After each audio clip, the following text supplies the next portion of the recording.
What's up, fight fans? This is Kurt DeVille with Kind of Punch Boxing News, and I got some new news for you concerning Tyson Fury. Tyson Fury, he is set to take on Pianetta soon, very soon, and Deontay Wilder's going to be there. There's no secret about that. Um,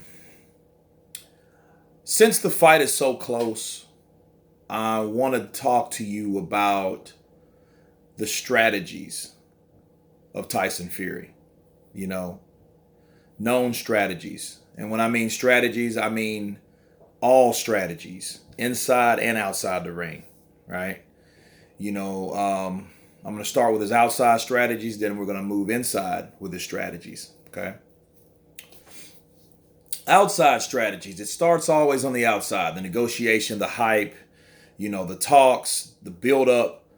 That's all outside strategy game, and if you can remember, Tyson Fury's a lot smarter than he looks. Him, Billy Joe Saunders, which are like two peas in a pod, same promoter, really good friends.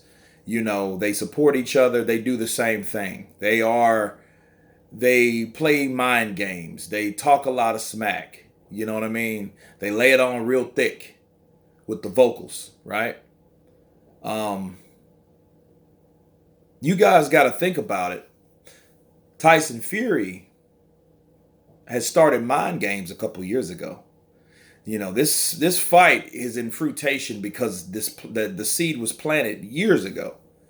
When Tyson Fury decided to jump into that ring and confront Deontay Wilder after his victory, one of his victories. Deontay Wilder seen him and he went on attack. He went on verbal attack. Everybody knows he's a paper champion, everything. Right when he got wind of him coming into the ring. You know what I mean? So people, you got to understand, Deontay Wilder did that and he really took the first blow. But that was actually a tactic coming from Fury. Fury knew he was going to get in there and hype up Deontay Wilder and get in his face. They were forehead to forehead. You know what I mean? It's like, that's that kind of thing where, you get so close to you end up headbutting each other, you know what I mean? Looking like two rams, and they were like that in the ring after the victory, and that was pretty smart. If you look through everything that's happening here, he just waited his turn. Fury just waited his turn. Fury went in and did things that Deontay Wilder didn't do. Because, like I said it before, and I'll say it again, Fury was brave enough to fight Klitschko. Klitschko was the guy to beat. He was the guy to beat at that time. Okay? And Klitschko went out with a bang with Joshua, so you got to give him mad respect. Klitschko, I'm speaking of. So he was able to do that while Wilder and Wilder's camp decided. I'm not sure if it was necessarily Wilder himself, but it was definitely his handlers that wanted to keep him away from that fight, which Fury had the balls to take the fight. Now Fury's doing it again. Fury has implemented the same strategy, but in a different situation. Okay, he was the only one that fought Klitschko. He got the Klitschko fight. He outboxed Klitschko, and that's inside the ring. We're going to get to that later, but he's doing that with Wilder and Joshua. Since it was negotiation discrepancies why this fight didn't happen, right? Fury is like, hey, he'll get the fight done real quick, and that's another form of strategy. Okay, getting it done quicker than the other fighter. See, that's rivalry. Okay. That kind of puts me in the when Pacquiao fought Cotto, and then Mayweather picked Cotto to fight him and his opponent right before he went to jail. You know what I mean? And then did it better because he didn't start with a catch weight. With Pacquiao started with a catch weight. You know what I mean? So those are strategies, those are tactics. And that's why do you think Fury wants to call out Deontay Wilder now? Deontay Wilder wasn't really a threat back in the day because you still had the king sitting on the throne. You had Klitschko, so he went after Klitschko. You know what I mean? And then Joshua, he has the rest of those belts, but it's nothing that he hasn't had. Fury's had those belts already, so he's not really concerned with Joshua's belts right now, the belts that he did have, right? He's after the belt that he hadn't had before. Okay, he's after the uncharted waters. So the uncharted waters is the WBC, which is possessed by Deontay Wilder. Since these guys have discrepancies, it's Fury's strategy. Hey, let me come in right now. Let me strike fast. Let me strike hard and get this fight. Because if he can do and implement and duplicate the same thing he did with Klitschko and come into his home turf in his backyard and beating Deontay Wilder, I don't think he's going to knock him out because I think Deontay Wilder's just too strong. And when I mean strong, physically tough. Like he took those punches from Luis Ortiz. And I don't know I think Ortiz hits harder than Tyson Fury. Not saying Tyson doesn't have power, but he doesn't have the power like Ortiz. He has different types of strengths and weaknesses. Okay, so I think he would have to beat him 12 rounds. Okay, that's just my opinion if he was going to do it at all. So it was one of those things where that's another strategy. Plant the seed, wait till your turn, beat Klitschko. He fell off. Sure, that was one of his weaknesses, his inner demons or whatever it is, personal problems. But he waited. He waited, and he's seen this build up. And he struck at the perfect time. I'm gonna come in right now, and take over the show. You know what I mean? And that's what he did. And had I remind you, other outside strategies of Tyson Fury goes, Tyson Fury, look what he did in the Klitschko fight. He got under Klitschko's skin. Yeah, he outboxed Klitschko. He's an awkward fighter. He had used his angles and he had speed. He was tall. He had reach. But what did he do? The dude showed up in a Batman outfit. He called Klitschko a clown and all types of a boring fighter. He got up on the Klitschko's skin. That's what he did, and he made sure he did. Just like Mayweather did De La Hoya. And I don't know if Mayweather did that to Ricky Hatton. I don't think he bothered Ricky as far, but it was some antics in there, and head games go a long ways. And if you let that happen, it'll happen to you too, and it'll happen to Deontay Wilder. See, Deontay Wilder, I think he's a lot more vocal, so I don't know if it will, but it depends on how the hype goes. This fight can be, look, if the publicity goes a certain way and Tyson Fury can hype this fight, people are going to want to watch this fight. This is going to be a pay-per-view fight. And understand if it's a pay-per-view, which is going to be a pay-per-view fight, it's going to be a pay-per-view event. And I think Tyson Fury has the charisma. Him along with Deontay Wilder. See, both of these guys are charismatic. They're just different types. One's from Alabama, the other's from England. You know what I'm saying? The UK. So, when you bring that together, I think that you're going to have one hell of a build-up. I think you're going to have, regardless of how the fight goes, it's getting people to see the fight. That's important. Promoting the fight. So, and I think these two guys will get together and promote this fight very well. I wish they had more time, honestly. Because you look at it, well, he fights here, then you got September, October, and I believe it's either in November or December. Because the date hasn't been set yet. But I can see this fight doing really well. I mean, being very successful. So if they don't get a good enough fight per se,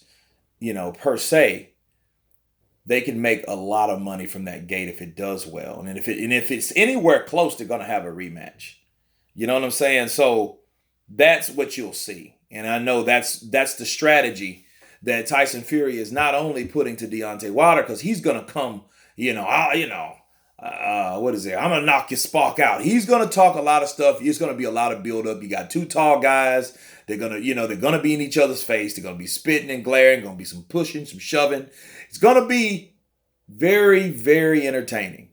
You know what I mean? It's going to be animated. That's the word I'm looking for. This is going to be an animated build-up with two guys. And I can't wait to see it, man. I just hope Tyson Fury will get past his opponent, which he should, Pianetta. And and then both of them get paid, and I mean, and I would like to see Deontay Wilder bust his cherry. I would like to see him that pop that cherry once because this dude ain't made over $3 million ever and for a fight purse. So I like to see him at least make 7, 8, 9, 10 million, something like that. You know what I mean? At least something either parallel or more than what he was offered for some of his most dangerous fights, and that he didn't somehow end up getting into the ring, i.e., Klitschko and the two proposals from the Joshua, you know, agreements or negotiations and no agreement. So, yeah, but those are strategies from Tyson Fury. And Tyson Fury knows he has the upper hand because he's been here before. He's fought the dangerous guy. He's came to someone's backyard. He's done this before. If he can do that with another elite fighter, you know, in Deontay Wilder, it can be really well. But the thing is, can he? Because you never know how this is going to play until they get in the ring. Those guys with those two type styles, you'll never know. So, but yeah, the strategy is, I think he's going to try to get up under Deontay Wilder's skin. And we know one thing about Deontay Wilder. He's a very emotional guy. He takes things personally. Look at the Joshua negotiations. I mean, he was pissed off. That might have been a good idea, had he not been so sensitive or took it so personally like he did against Eddie Hearn. He could have made his money. God only knows that what they're going to make. Okay, because the fight hasn't even really been set. It's in talks. It's getting close. But we don't know what they're gonna make. So, saying all that to say this, Tyson Fury's strategy outside the ring, it's already started 2 years ago. It's going to continue when the fight gets made. He's going to have a nice build up. Inside the ring, I think he's going to use his distance and his height. He's going to throw combinations when he needs to throw combinations. He's going to fight in spots because he knows a guy like Deontay Wilder won't test him. He's not going to push. He's not going to push you unless he hurts you. That's Deontay Wilder. Deontay Wilder hardly ever throws 4 or 5 punch combinations. He doesn't do that because he knows that he's powerful enough to hit you with one shot. And that could be a very bad thing if somebody can take your punches. And if Tyson Fury can take his punches, he won't be able to do the things that he's got away with for the last 40 fights. You know what I'm saying? Hit a guy, hurt a guy, windmill a guy, down that guy goes. Hit a guy legal, then hit him 3 times behind the head. He's not going to be able to do that. If he can't hurt you with a legal shot first. Now, he'll hurt you with a legal shot. But those windmills, they're coming behind your head, behind your ears. You know what I mean? Yeah, that's not cool. But if Fury can take his shots, he can work on his own combinations, scoring up points, racking up points. But then, you guys remember I've talked about Deontay's fear or caution for going to the UK and losing his bout due to a decision, right? Or a bum decision or whatever, a controversial decision. Well, what if that happens to Tyson Fury? Think about it. I mean, if Tyson Fury comes over here and he outboxes Deontay Wilder and they still give it to Deontay Wilder, that's going to be the traces of Holyfield Lewis 1.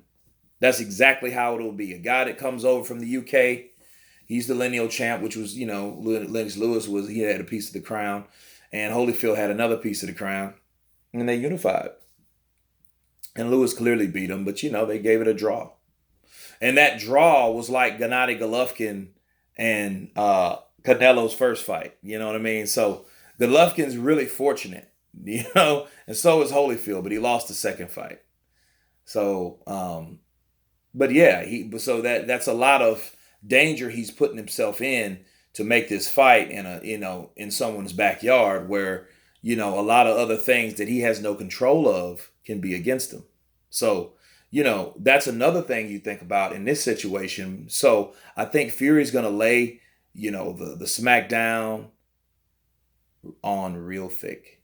I think you're going to see like a McGregor Mayweather type. You know what I mean? Because it's very. I mean, it won't be as big, but the publicity. These press conferences when they promoting this sucker. I think it'll go. I think it'll do good because of, like I said, these two guys' personalities. So you guys tell me what you think about the strategies of Tyson Fury. Um, will he be able to inject those on Deontay Wilder? Please leave me your comments, concerns, remarks below. Please subscribe, and you guys been counterpunched. Peace.